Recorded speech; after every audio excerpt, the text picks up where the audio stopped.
प्यारे विद्यार्थियों, पिछले वीडियो में हमने पढ़ा था धातु की अम्ल से अभिक्रिया, फिर पढ़ी थी हमने सक्रियता श्रेणी। उसमें आपको एक चीज और बताई थी कि धातु की धातु लवणों से अभिक्रिया, उस टाइम पे कौन सी अभिक्रिया हो रही थी? विस्थापन, जो अपने एक के लेसन में आ चुकी। ठीक है, अब देखो हम क्या करेंगे। अब हम पढ़ेंगे धातु तथा अधातु की आपस में अभिक्रिया, यानी धातु तथा अधातु की आपस में अभिक्रिया होगी, उससे आयनिक यौगिक बनेंगे। तो अपना टॉपिक ये भी हो सकता है धातु तथा अधातु की अभिक्रिया, धातु तथा अधातु की अभिक्रिया, या हम ये कह सकते हैं आयनिक यौगिकों का निर्माण, आयनिक यौगिकों का निर्माण, आयनिक यौगिकों का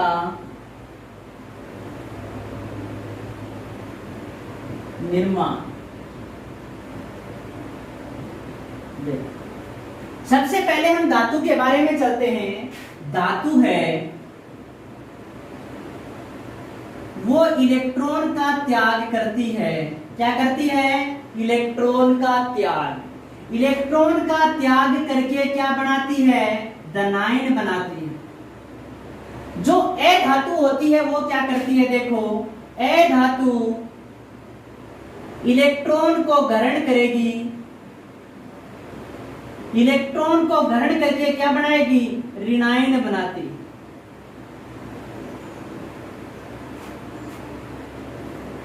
एक रूप में यह कह सकते हैं कि धातु तथा अधातु आपस में जब अभिक्रिया करेंगी तो क्या बनेगा? आयनिक यौगिक बनेगा। कौन सा यौगिक बनेगा? आयनिक यौगिक बनेगा। धातु तथा अधातु आपस में अभिक्रिया करेगी तो आयनिक यौगिक बनेगा। इसमें धातु क्या करेगी? इलेक्ट्रॉन त्याग करके धनायन बनाएगी, और अधातु इलेक्ट्रॉन ग्रहण करके क्या बनाएगी? ऋणायन। ये जो धनायन तथा ऋणायन है, धनायन तथा ऋणायन के बीच में एक बल पाया जाता है, स्थिर विद्युत आकर्षण। यानी आयनिक यौगिक में क्या होता है कि धनायन तथा ऋणायन आपस में कौन से बल के द्वारा जुड़े होते हैं? स्थिर विद्युत आकर्षण बल के द्वारा जुड़े होते हैं। कौन से बल के द्वारा? स्थिर विद्युत आकर्षण बल के द्वारा। अब देखो, हम आयनिक यौगिक की यदि परिभाषा देना चाहें तो क्या देंगे कि धातु तथा अधातु, धातु तथा अधातु के बीच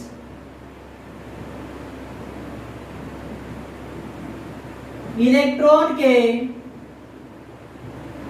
स्थानांतरण।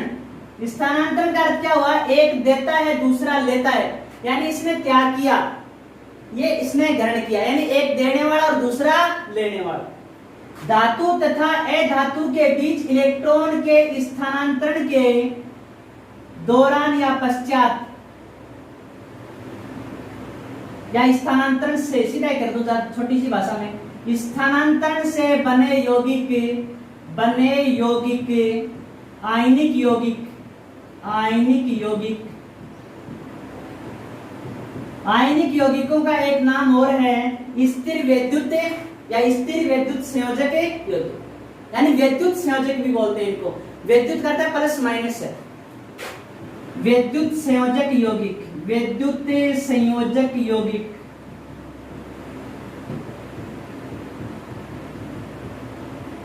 कहते हैं।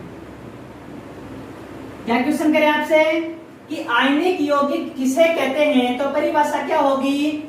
धातु तथा अधातु के बीच इलेक्ट्रॉन के स्थानांतरण के फलस्वरूप या स्थानांतरण से बने यौगिक आयनिक यौगिक या विद्युत संयोजक यौगिक कहलाते। इसको कहेंगे कि धातु तथा अधातु के बीच इलेक्ट्रॉन के स्थानांतरण से बने यौगिक आयनिक यौगिक या विद्युत संयोजक यौगिक कहलाते हैं। स्थानांतरण कैसे हुआ? धातु ने इलेक्ट्रॉन का त्याग किया और अधातु ने इलेक्ट्रॉन को ग्रहण किया। धातु इलेक्ट्रॉन त्याग करके धनायन बनाया, अधातु ने इलेक्ट्रॉन ग्रहण करके क्या बनाया? ऋणायन। धनायन तथा ऋणायन आपस में किसके द्वारा जुड़ गए? स्थिर विद्युत आकर्षण बल के द्वारा जुड़ गए और किसका निर्माण हो गया? आयनिक यौगिक। तो ये हम क्या पढ़ रहे हैं, आयनिक यौगिक का निर्माण, आयनिक यौगिक कैसे बने।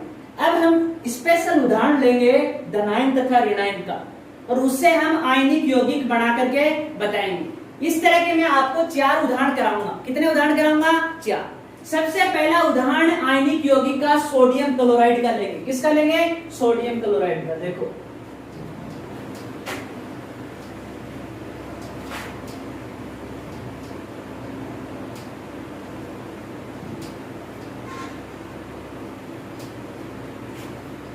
सोडियम क्लोराइड का निर्माण,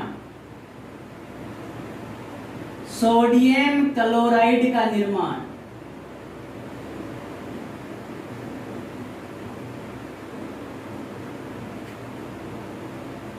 इसमें Na है, Na का होता है 2 8 1, यानी पहली कक्षा में 2 इलेक्ट्रॉन, दूसरी में 8 और तीसरी में 1 होता है, 11 इलेक्ट्रॉन होते हैं इसके पास। ये Na प्लस में बदल गया। किस में बदल गया, Na प्लस में। एक इलेक्ट्रॉन का क्या किया, त्याग किया, यानी अब विन्यास क्या हो गया 2 8, और ये एक इलेक्ट्रॉन निकल गया। क्योंकि एक अष्टक नियम है, वो क्या कहता है कि कोई भी परमाणु तब स्थायी होता है जब उसके बाह्यतम कोश में कितने इलेक्ट्रॉन आते हैं, 8। अब बाह्यतम में कितने था, 1, और अब कितने हो गए, 8, 1 डाल। ये Cl है, Cl ने इस निकले हुए इलेक्ट्रॉन को ग्रहण किया तो Cl माइनस में बदल गया। क्लोरीन का इलेक्ट्रॉनिक विन्यास कितना होता है, इलेक्ट्रॉनिक विन्यास तो बाद में की बात है, मान लो पहले ये ले लें कि इसका परमाणु क्रमांक कितना होता है, 17 होता है। 17 होता है तो इलेक्ट्रॉनिक विन्यास लिखेंगे 17 का, कि पहली कक्षा में कितने, 2 इलेक्ट्रॉन, दूसरी में कितने, 8, क्योंकि पहले में 2 आते हैं, 2n² होता है इलेक्ट्रॉन का सूत्र, तो 2, दूसरे में कितने आते हैं, 8, और तीसरे में कितने बच गए, 17 से बचे तो 7। अब 18 इलेक्ट्रॉन हो गए, एक इलेक्ट्रॉन ग्रहण किया तो क्या हो गया, 2 8 8, यानी इसके बाह्यतम कोश में 8 इलेक्ट्रॉन और इसके बाह्यतम कोश में 8 इलेक्ट्रॉन। यानी धनायन तथा ऋणायन बनने के बाद परमाणु अपना अष्टक पूर्ण कर लेते हैं। देखो ये Na है, इसके पास ये इलेक्ट्रॉन क्या है, ये Na, इसके पास ये इलेक्ट्रॉन। ये दूसरा अपना Cl है, Cl के संयोजी कोश में कितने इलेक्ट्रॉन होते हैं, 7 होते हैं। देखो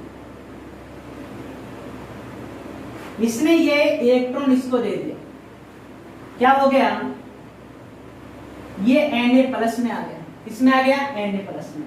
और Cl के कितने हो गए, 1 2 4 और 6, और ये यानी एक तो ये बन गया, ये माइनस हो गया, और ये क्या हो गया, प्लस, यानी क्या बन गया, NaCl अणु बन गया। क्या बन गया, NaCl। यानी सोडियम ने इलेक्ट्रॉन का त्याग किया, क्लोरीन ने इलेक्ट्रॉन ग्रहण किए। सोडियम का जो एक इलेक्ट्रॉन था वो क्लोरीन लिया, तो Na पर प्लस और Cl पर क्या गया, माइनस।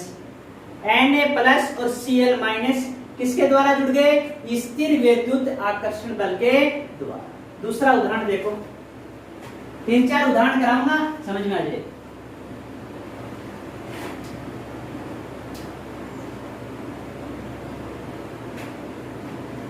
MgCl2 मैग्नीशियम क्लोराइड का निर्माण। किसका निर्माण, मैग्नीशियम क्लोराइड का निर्माण।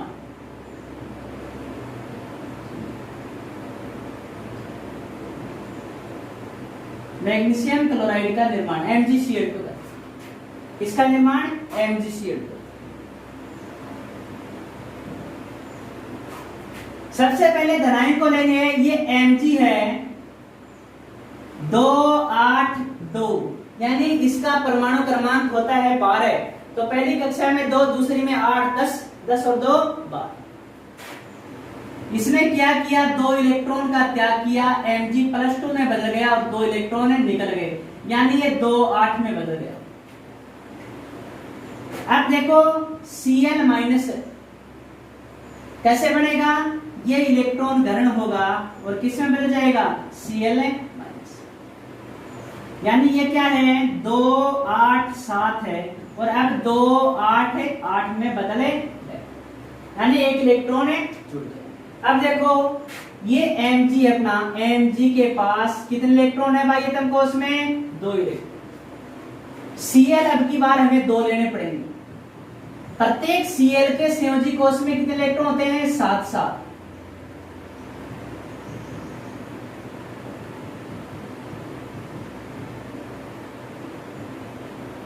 एक इलेक्ट्रॉन ये यहां जाएगा और एक इलेक्ट्रॉन यहां। क्या बन गया? बन गया Mg+2 बन गया। Cl को एक साथ लिख दूं, इस तरह की संरचना हो गई। कितने Cl हो गए? इतने 2 हो गए, माइनस आ गया इसके ऊपर, और कितने हो गए? ये 2। यानी अपने पास क्या बन गया? MgCl2 बन गया। क्या बन गया? MgCl। तो सबसे पहले हमने पढ़ा था NaCl, फिर हमने पढ़ा MgCl। ये आयनिक यौगिक का निर्माण परीक्षा की दृष्टि से इंपॉर्टेंट है, पूछ लेता है आयनिक यौगिक किसे कहते हैं? किसी एक आयनिक यौगिक के निर्माण को समझाइए। ठीक है, तो 2 आयनिक यौगिक बता दिए, तीसरा देखो।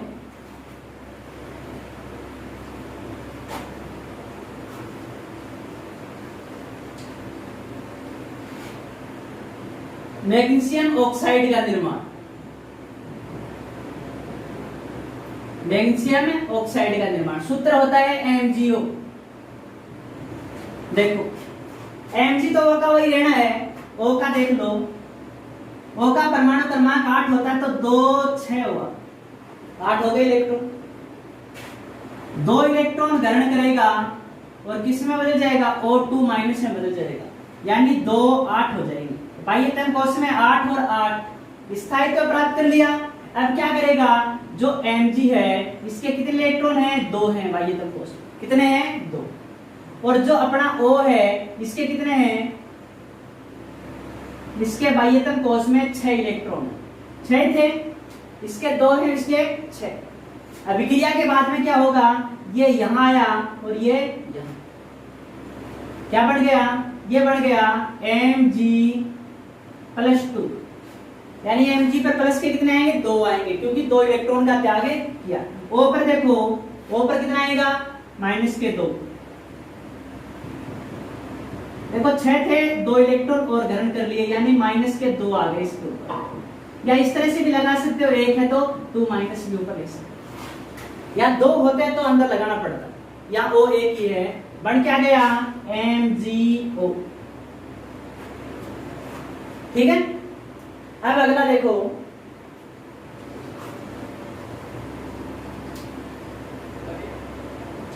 सोडियम ऑक्साइड का निर्माण। 3 का देख लिया, अब देखो आप सोडियम ऑक्साइड का निर्माण।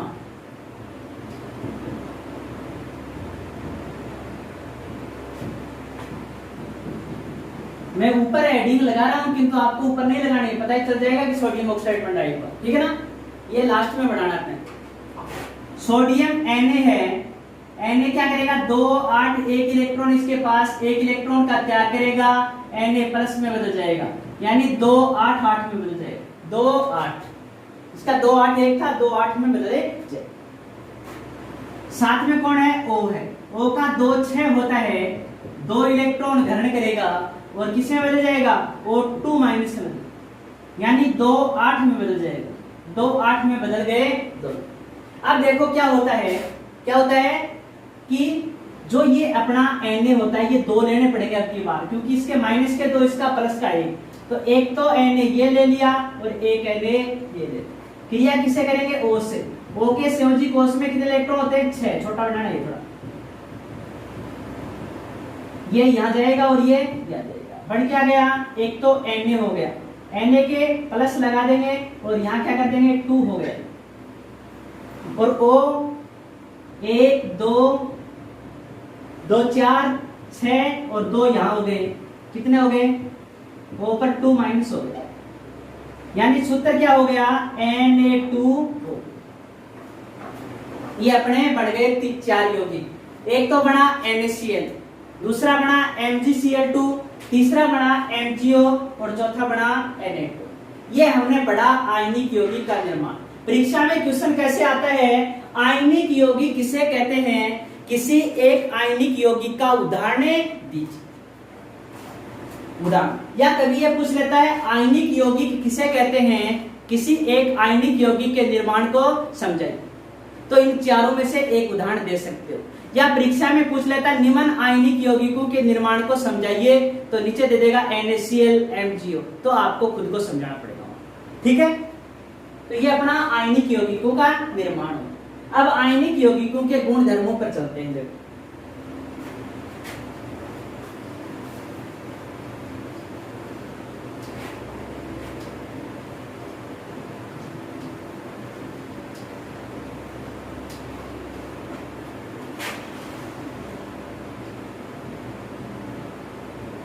आयनिक यौगिकों के गुणधर्म। पहला गुणधर्म होगा भौतिक अवस्था का। किसका होगा? भौतिक अवस्था। आपको जस्ट ही पहले आयनिक यौगिक के निर्माण में बताया कि आयनिक यौगिकों के बीच में कौन सा बल पाया जाता है? स्थिर वैद्युत आकर्षण बल पाया जाता है। इसी कारण परमाणु प्रबलता से बंधे होते हैं। जो आयन होते हैं वो प्रबलता से बंधे होते हैं। इस कारण ये कैसे होते हैं? ठोस होते हैं, कठोर होते हैं और भंगुर प्रकृति के होते हैं। आयनिक यौगिकों में जो आयन होते हैं वो आपस में स्थिर वैद्युत आकर्षण बल के द्वारा बंधे होते हैं। इस कारण जो आयनिक यौगिक होंगे वो ठोस भी होंगे, कठोर भी होंगे और भंगुर प्रकृति के। ठीक है, क्योंकि आकर्षण प्रबलता से बांधेगा तो परमाणु को हिलने नहीं देगा, परमाणु दूर दूर नहीं जाएंगे, तो कौन सी अवस्था रहेगी? ठोस रहेगी और कठोर कंडीशन में।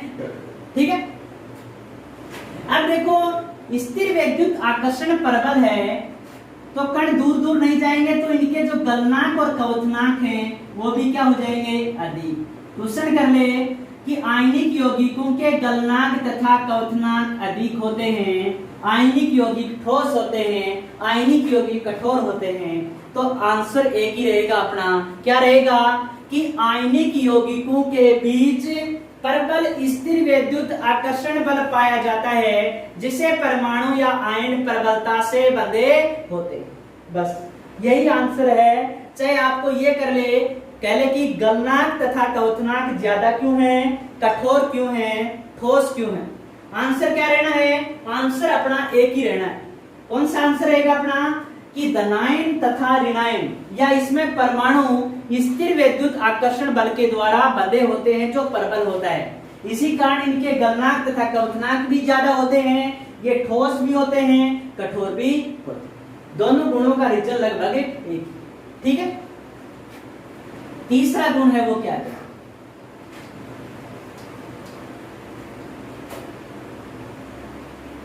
तीसरा जो गुण है वो है घुलनशीलता। देखो विलेयता हमेशा समान समान को घोलता सिद्धांत पर आधारित होती है। आयनिक यौगिक में प्लस माइनस होते हैं और जो ध्रुवीय विलेय होते हैं, ध्रुवीय विलेय नहीं बोल सकते, यहाँ विलायक बोलेंगे। ध्रुवीय जो विलायक होते हैं, जैसे अपना पानी है उसमें भी प्लस माइनस होते हैं। देखो जो घुलनशीलता या विलेयता एक सिद्धांत पर कार्य करती है, वो सिद्धांत समान समान को घोलता है। यानी प्लस माइनस वाले प्लस माइनस वालों में घुलेंगे और बिना प्लस माइनस वाले बिना प्लस माइनस वालों में। यानी जो क्या है अपना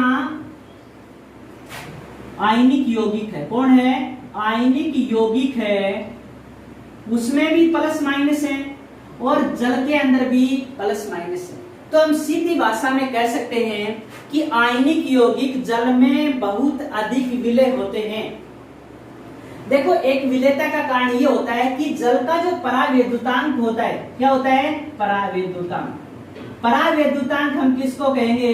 कि आयनों के बीच आकर्षण को कम करना। जो गुण आयनों के बीच आकर्षण को कम करता है उसको हम क्या बोलते हैं? परावैद्युतांक। इसके अंदर प्लस है और माइनस है। क्या है? प्लस माइनस इन दोनों के बीच। क्या है? Plus minus. और इन दोनों के बीच में प्लस माइनस है। जब प्लस माइनस के बीच के आकर्षण को इसने कम कर दिया तो प्लस आकर के इस माइनस से जुड़ जाएगा और माइनस आकर के प्लस से जुड़ जाएगा, यानी पानी के अंदर घुल जाएगा। तो देखो विलेयता का एक सिद्धांत है समान समान को घोलता है, किंतु यहाँ आप नॉर्मली याद रखो कि आयनिक यौगिक जल में बहुत अधिक घुलनशील होते हैं क्योंकि जल का परावैद्युतांक बहुत अधिक होता है। इतने से काम चल जाए। किंतु मैं बताना चाह रहा हूं कि परावैद्युतांक क्या है। जानकारी के लिए देख लो कि परावैद्युतांक वो होता है जो आयनों के बीच आकर्षण को क्या करता है, कम। और आयनों के बीच आकर्षण को कम कर दिया तो ऋणायन आकर के इससे जुड़ गया और धनायन आकर के इससे जुड़ गया, यानी ये पानी में घुल। लास्ट अपना गुण है चालकता या विद्युत चालकता। चालकता या विद्युत चालकता। नमक पर उदाहरण ले लो। नमक ठोस अवस्था में होता है तो उसका वियोजन होता है क्या, नहीं, टूटता नहीं है। टूटता नहीं है तो मुक्त आयन बढ़ेंगे क्या, Na+ और Cl- बढ़ेंगे क्या, नहीं बढ़ेंगे। तो विद्युत का क्या होगा, कुचालक। आपसे क्वेश्चन कर ले कि आयनिक यौगिक विद्युत के कुचालक होते हैं, किंतु एक रीजन लेगा इसमें, थोड़ा सा एक हिंट देगा साथ में कि आयनिक यौगिक ठोस अवस्था में विद्युत के कुचालक होते हैं। ठोस अवस्था में विद्युत के कुचालक होते तो हम क्या कहेंगे कि आयनिक यौगिकों का ठोस अवस्था में वियोजन नहीं होता है। वियोजन नहीं होने से आयन मुक्त नहीं होते हैं, जिससे ये विद्युत के क्या होते हैं, कुचालक होते हैं। यही बात उल्टी कर देता है कि इनको द्रव या गलित अवस्था में लिया जाता है, पानी में घोल लिया ये मान लो, तो इनका वियोजन होगा, और वियोजन होगा तो मुक्त आयन भी होंगे, और मुक्त आयन होंगे तो विद्युत का क्या करेंगे, चालन करेंगे, और क्या होंगे, सुचालक। आपको क्वेश्चन करे कि आयनिक यौगिक ठोस अवस्था में विद्युत के कुचालक होते हैं, तो अपना क्या रहेगा कि आयनिक यौगिकों का ठोस अवस्था में वियोजन नहीं होता है, जिससे मुक्त आयन उपलब्ध नहीं होते हैं, अतः ये विद्युत के कुचालक होते हैं।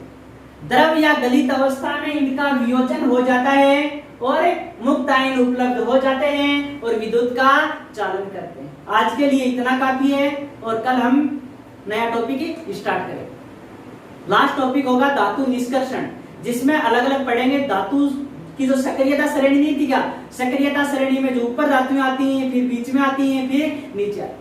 3 प्रकार की धातुएं होती हैं सक्रियता श्रेणी में, सबसे नीचे आने वाली, बीच में आने वाली और सबसे ऊपर आने वाली। तीनों धातुओं का हम निष्कर्षण पढ़ेंगे। 1-2 दिन में टॉपिक पूरा करेंगे, फिर अपना लेसन पूरा हो जाए। आज के लिए इतना ही काफी है, ठीक है।